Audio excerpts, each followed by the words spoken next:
Bien loin des yeux de la plupart des planètes, il y avait une académie qui accueillait des étudiants venus de mondes différents, chacun portant une histoire unique sur leur planète et leur vie. L'académie était remplie d'étudiants venus de différentes planètes, leur monde étant différent en tout sauf en une chose.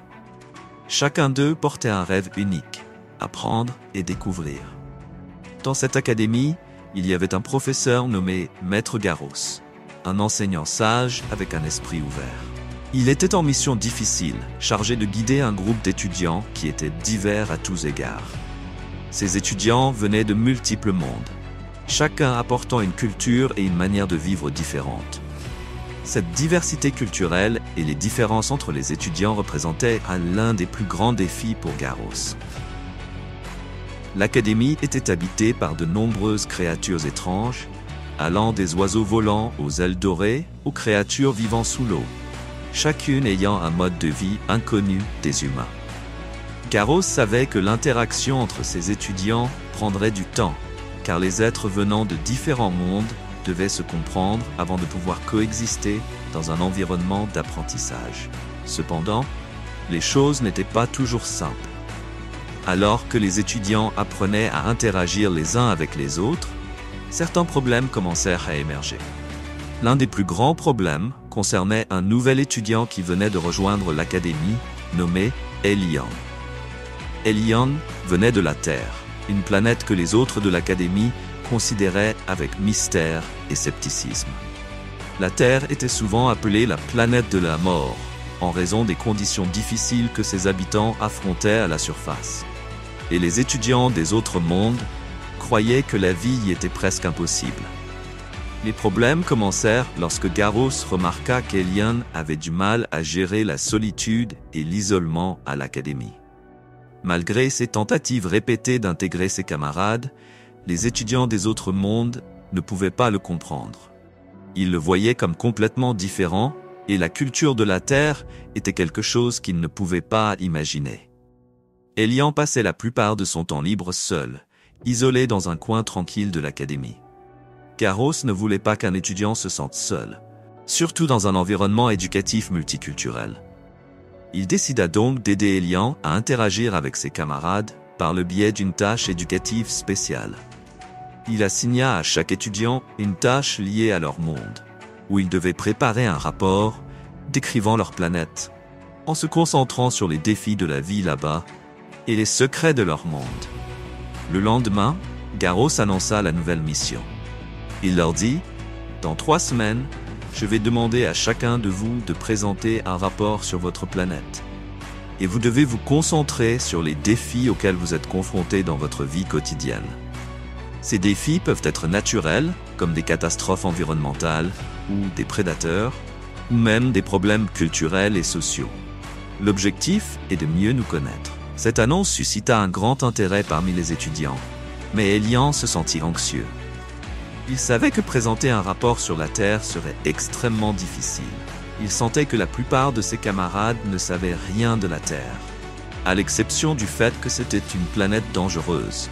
Pourtant, il décida de faire de son mieux et de relever le défi. Les jours passèrent vite et les étudiants commencèrent à préparer leur rapport.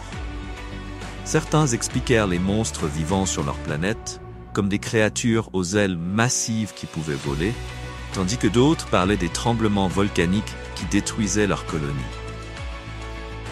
Quant à Elian, il décida de se concentrer sur certains des animaux les plus dangereux de la Terre, tels que les ours, les hiboux et d'autres prédateurs. Il décida aussi de parler des environnements difficiles de la Terre, comme les déserts et les montagnes, où la vie est difficile à soutenir. Mais lorsque vint le moment de présenter les rapports, la présentation d'Elian fut la plus surprenante. Il délivra son rapport de manière simple mais émouvante. Le portrait qu'il dresse de l'environnement de la Terre était rempli de grands défis, qu'il s'agisse de prédateurs comme les ours ou de conditions climatiques extrêmes, telles que des pluies torrentielles dans certaines régions. Mais la partie la plus surprenante de la présentation d'Elian était sa réflexion sur un phénomène que beaucoup n'avaient jamais envisagé, les humains eux-mêmes. Dans son rapport, Elian dit « Les humains sont les créatures les plus dangereuses de la Terre. Nous, les humains, détruisons l'environnement dans lequel nous vivons. Nous polluons l'air et l'eau, et nous détruisons les forêts. Mais malgré cela, nous avons la capacité de changer et d'innover. Si nous pouvons coopérer, nous pourrons surmonter tout. Ce rapport suscita des réactions partagées parmi les étudiants. Certains furent profondément touchés par les mots d'Elian, voyant la Terre non seulement comme une planète remplie de dangers, mais aussi comme une planète où les humains apprenaient à mieux vivre. D'autres doutaient que les humains puissent vraiment changer. Quant à Garros, il ressentit une immense fierté pour ce qu'Elian avait présenté. Les mots de l'étudiant humain avaient touché le cœur de tous, ce qui entraîna un véritable changement dans la manière dont les étudiants interagissaient les uns avec les autres. Les camarades qu'il avait autrefois évités commencèrent à prendre ces rapports au sérieux, réfléchissant à leur propre planète. Le lendemain, l'académie subit une transformation importante. Les étudiants d'autres planètes commencèrent à interagir davantage avec Elian, et ils commencèrent à discuter ouvertement de la planète Terre. Chacun en vint à comprendre que, bien que chaque planète fasse face à ses propres défis, elles partageaient tous le même objectif: survivre et coexister. Mais surtout, Elian commença à se sentir, pour la première fois, qu'il faisait partie du groupe. Il ne se sentait plus isolé. Il avait sa place parmi ses camarades, qui désormais le regardaient avec une nouvelle compréhension et un nouveau respect. Les semaines passèrent, et l'académie fut témoin d'un développement remarquable dans la manière de vivre des étudiants.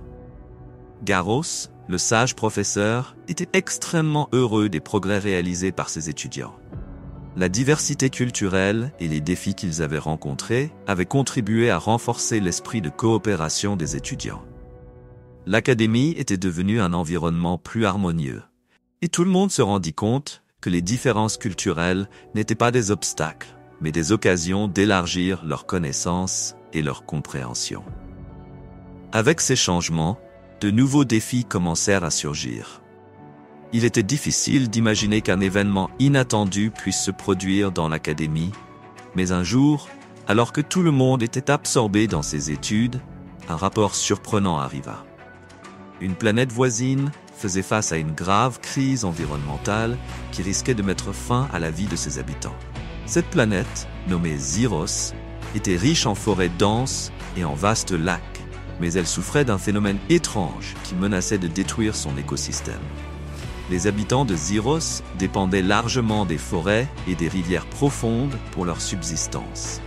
Mais ce phénomène polluait rapidement les nappes phréatiques, poussant leurs leaders à demander de l'aide à l'académie. Une délégation de scientifiques environnementaux arriva à l'académie pour demander des conseils. Lorsque la délégation arriva, les étudiants observèrent attentivement la situation. Ils avaient des motivations différentes pour aider. Certains voulaient démontrer leurs compétences en résolution de problèmes, tandis que d'autres étaient sincèrement préoccupés par le destin de Zyros.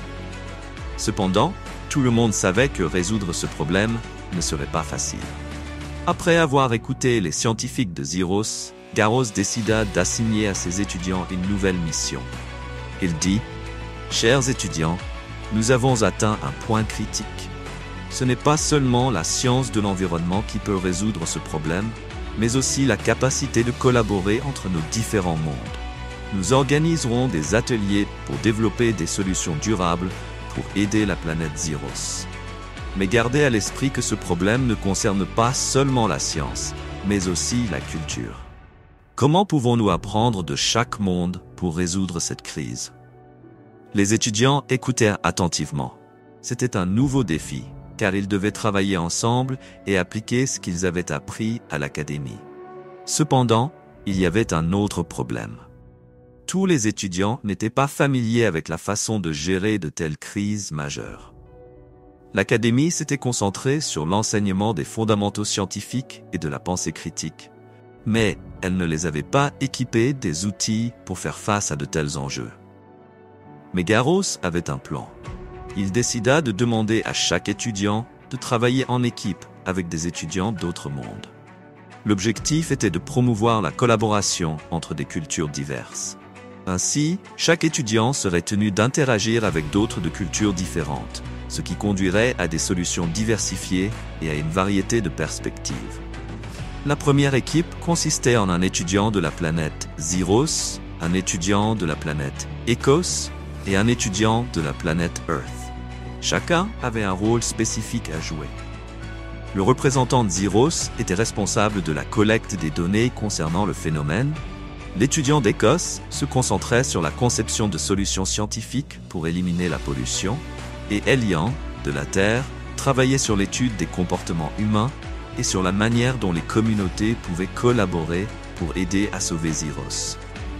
Il fallut plusieurs semaines de recherche intense et de collaboration interplanétaire, mais finalement, les équipes réussirent à créer un plan de sauvetage.